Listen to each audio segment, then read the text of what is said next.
Hi, good morning guys. நான் உங்கள் ஜனம். இங்கே பாருங்கள், குக்கரு பருப்பு அடி பிடிச்சிருச்சு.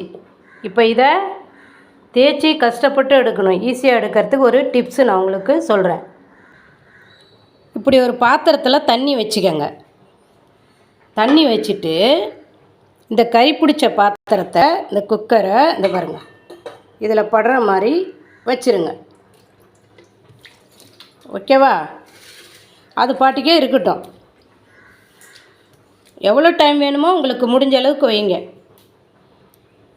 இப்போ இது வச்சு ஊறட்டும்.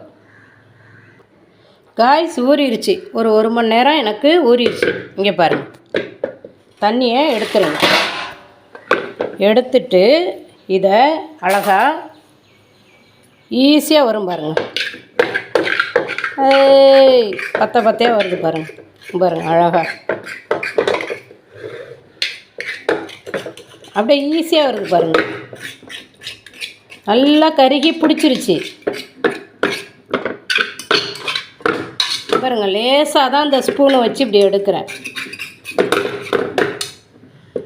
பாருங்கள். போட்டு தேய்ச்சிக்கிட்டு இழுச்சிக்கிட்டு கஷ்டப்படாதீங்க. ரொம்ப ரொம்ப ஈஸியாக இருக்குது. இங்கே பாருங்கள்.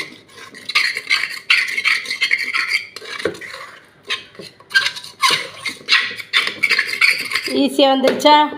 பாருங்கள்.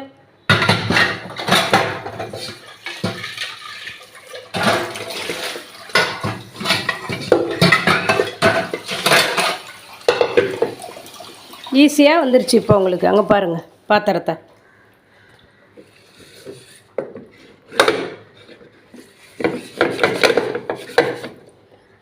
இப்போ உங்களுக்கு ஈஸியாக நான் நேரடியாகவே எடுத்து காட்டிட்டேன். இப்போ நான் இதை தேய்ச்சிட்டு உங்களுக்கு காட்டுறேன். ஒரு நிமிஷம் வெயிட் பண்ணுங்கள்.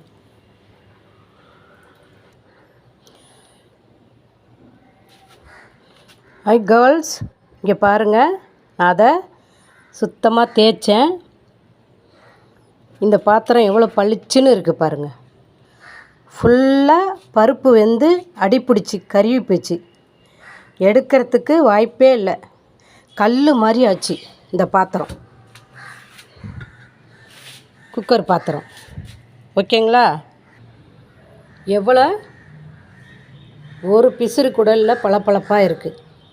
இந்த பாத்திரம் கறி பிடிச்சிருச்சுன்னா அதை எடுத்து கீழே ஒரு பாத்திரத்தில் நீங்கள் அழகாக பாத்திரத்தில் தண்ணி வச்சுட்டு, இந்த பாத்திரத்தை தூக்கி அந்த தண்ணிக்குள்ளே வச்சுட்டு, இதுலேயும் கொஞ்சம் லேசாக தண்ணி ஊற்றி வச்சுடுங்க. பொறுமையாக வச்சுடுங்க.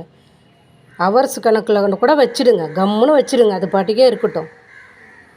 ஒரு நல்லா 2 ஹவர் 3 ஹவர் எடுத்துட்டு அதை அழகாக தேய்ச்சிங்கன்னா பொட்டு மாதிரி பூ மாதிரி அழகாக வந்துடும். ஓகேவா? எல்லோரும் இதை ஃபாலோ பண்ணுங்கள். ஓகே, பாய். தேங்க்யூ.